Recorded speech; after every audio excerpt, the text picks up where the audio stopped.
Shalom, shalom everyone! Ayan, ang aming senaryo, morning and evening, maraming eroplano sa alapaap, ganun. And this is a very good morning. Nagising ang aking lola and chinek ko ang aming antorium kasi namatay yung isa, hindi ko alam kung bakit, dalawa na lang yung natira. At hindi ako marunong magtanim kung paano paghiwalay niyang antorium na yan. So, i-YouTube ko na lang para mabuhay siya. And medyo yung araw is nasa sofa na ni Lola at ayaw niya nang naaarawan yung mga kanyang gamit. And after that, sa tirik ng araw, bigla namang uulan. Ano ba yan? Though this is the first rain here in Israel and thank you Lord. Talagang barad or na yellow yung bumagsak na una. Tapos malamig na, medyo lumamig na po dito sa Israel. And habang ako ay nagmuni-muni doon, ako ay nagpiprito din ng aming kakaibang luto ng talong. Lagyan ko ng egg and ano ba yun, giniling na baka with, anong tawag doon? Sibuyas at bawang, yan, stuffed na talong. And nag-decide din ako na magluto ng aming paboritong kalabasa with sweet potato and talong. Igigisa ko lang ito para mas masarap. At syempre, may sibuyas, bawang, tsaka luya. Mas masarap yung gulay pag may luya, diba? Tayong mga Pilipino, mahilig talaga tayo sa gisa-gisa na kumpletos ricados. Hindi pwedeng mawala ang sibuyas kahit na ano ang gawin natin na pigisa. Yan, naggisa-gisa na ako. Inuna ko na yung sibuyas, bawang, tsaka luya. Pinagsabay ko na lang, no, para mas masaya. Mas mabilis ang trabaho. Ganon. Habang si Lola ay nanonood ng TV, yan. So, hindi ako pwedeng lumayo kay Lola kasi maya-maya tawag siya ng tawag. So, mabilisang luto lang ang ginawa ko dito. So, lahat pinagsabay-sabay ko na. And after a few minutes, nilagay ko na yung aming kamatis. Ayan, gisa-gisa lang yan. Actually, wala ako dyan kahit anong bagoong or any ginataan. Ang gagawin ko lang dyan, gigisa ko lang, tapos lagyan ko ng panis, tsaka chicken powder, okay na yan, wala. At least kinakain naman ni Lola yung mga ganyan na gulay at very healthy, hindi lang yung puro prito, ano. So, pinagsabay-sabay ko na yung sweet potato, kalabasa, maliliit na naman na, ano yan, ay part ng gulay at isang maliit na talong. Tamang-tama na yan na gulay namin, good for 2 days. Tapos gisa-gisa, ayan, stir mo lang, tapos lagyan mo ng konting tubig, ayan, chicken powder, and yung aming patis, ayan, yan ang aking chicken powder, guys. Yan, pampalasa, pampasarap. Para siyang magic sarap din, So yan, lagi ko nilalagyan. And yung aming patis na galing ng ayuday kay Neneng Noemi, meron pa. So nilagyan ko ng konting patis para medyo mas sumarap ng konti ang aming gulay ni Lola.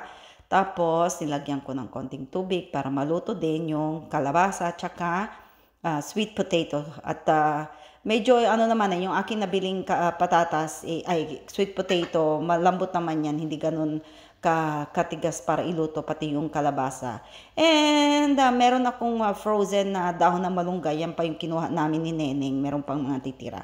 So nilagyan ko ng malunggay para mas healthy para kay Lola. Actually, ang malunggay, guys, hindi nila alam na gulay yan, leafy vegetable yan. So nagtataka yung anak kung ano yung gulay na yan. So sinabi ko yung benefits at ginugol namin. Nabasa naman niya kung ano ang benefits sa katawan. So okay lang na pakainin ko si Lola ng ganyan na hindi naman araw-araw. Paminsan-minsan nilalagyan ko yung gulay.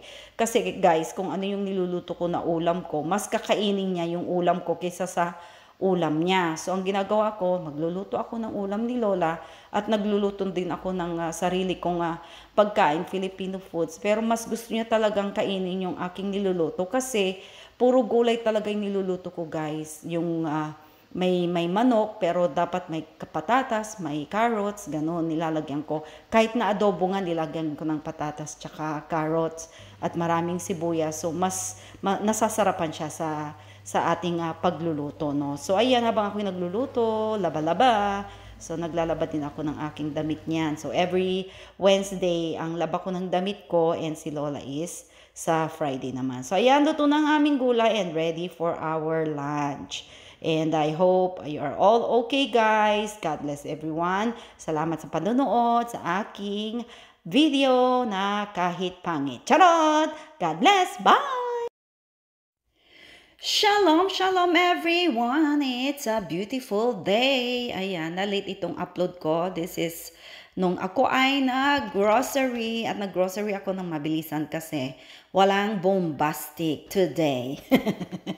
Good morning sa inyo lahat. Kumusta po ang inyong araw? And this is short caregiver dito sa Israel, Noreen Eway.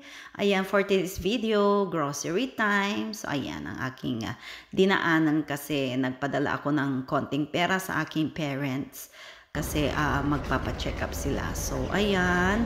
And, punta tayo sa magandang maliit na mall dito sa place namin. Yan ang pinakamaliit na mall lang. Ganyan lang naman mga mall dito, guys. Hindi ganun sa Pilipinas na malalaki talagang pinapaganda ang mga malls natin. Pero dito, maliit talaga at konti yung mga bilihan. And especially dito sa place ko, dadalawa lang talaga yung mall. And meron lang ginagawa ngayon na medyo malapit sa sementeryo sa amin. Pero maganda din ang mall na yon at medyo mahaba yata ang kanilang place at maganda.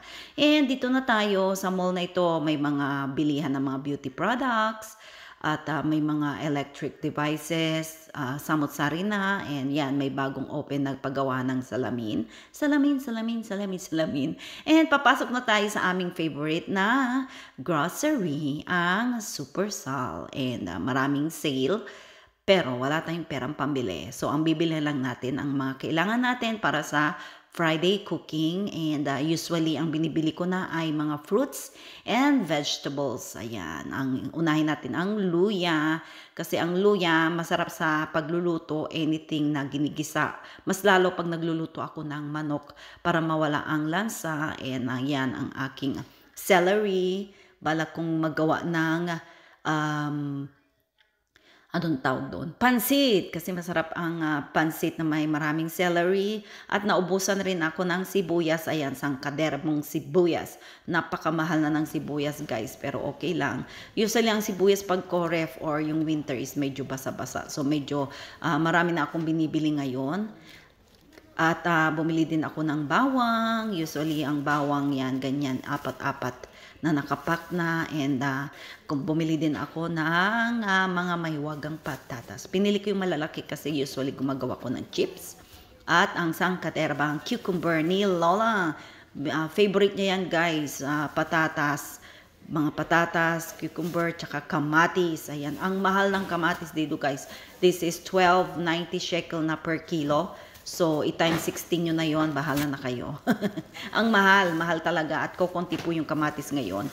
At ang banana in pajamas. Masarap ngayon ang banana sa season na ito, medyo malamig at mainit. Medyo masarap-sarap yung banana ngayon. So, usually banana yung binibili ko. And nagtingin din ako ng mga shampoo kung may sale. Baka makabili ako para sa aking box at medyo mahal pa. At wala na kaming cotton buds. Ayan, bumili lang ako ng maliit. At 4 shekel yang yata yan. So, medyo mura na lang yung binili ko. Alam na this, alam na that. At ang mahiwagang napkin ni Lola na medyo makapal. Ayaw niya pa kasing anong tawag doon? Kitul or yung diaper. Ayaw niya pa, guys. So, bumili na lang ako ng medyo malalaking mga napkin para sa kanya. And bumili din ako ng aming Colgate toothpaste. Mauubos na yung toothpaste ni Lola. At usually, ganyan ang binibili ko, guys. Yan yung filet na tilapia na. So, yan, bumili ako ng 5 pieces. Medyo mahal na rin, 30 shekel per kilo. Pero binili ko 5 pieces lang para may pangluto-luto paminsan-minsan.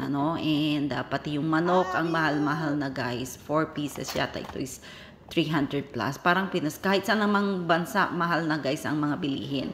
So, yan, binili ko lang isang pack kasi meron pa akong naka-segregate. So, pupunta na ako ng ating bayaran.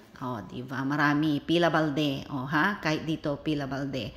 At yan, guys, tapos na ako. Nag-wait na lang ako ng autobus at napaka-tagal kasi nung ako'y palabas ng canyon or itong grocery, dumaan na yung number 4 na sasakyan ko. So, naghintay ako about 22 minutes pa. So, upo-upo na lang. So, alam nyo ba guys, yan si Lola. Kinausap ko yan. She is 8 years old. At yan, nag-grocery din siya ng paunti-unti. Parang way of exercise na rin niya.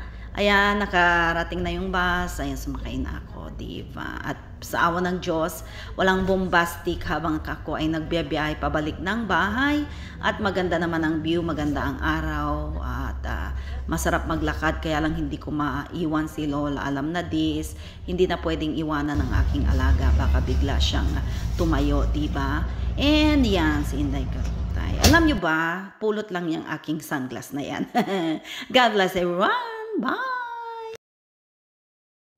Shalom, shalom everyone! It's a beautiful day, maaraw. So, ito, laba-laba day. Maglaba tayo ng mga damit natin. Kailangan kasi natambakan tayo at marami tayong gawain sa araw-araw. Charot. Hindi ako nakapaglaba kasi nga si Lola medyo may problema na naman. At minsan, mahirap siyang alagaan. So, kailangan kong katabi lagi. So, medyo paupo-upo na lang kami dyan sa likod ng bahay. Pag mainit ang panahon, and pinapaarawan ko na lang. Siyempre, dot. So, being a caregiver, may araw na napakadali. May araw din na mahirap, especially yung hindi natutulog yung alaga mo kasi nga yun talaga ang nagiging problema pag Alzheimer na sila.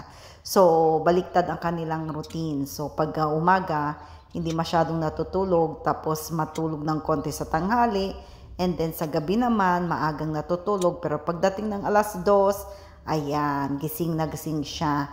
Para siyang naglalaro lang, papunta ng banyo, kwarto, ganyan. So, every hour, tayo-tayo lang siya lagi. So, ganyan na routine ni Lola kada gabi. So, puyat pa more.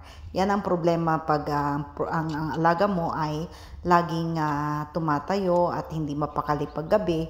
So, syempre, baka pagtayo niya is matumba siya. So, kailangan mo ding bantayan ang kanyang pagtayo every now and then, every hour, sobra. So, pag talagang nagising na ako, wala na, hindi na ako matutulog ng dire-diretso. Hintayin ko naman ng after 1 hour para makatulog ako.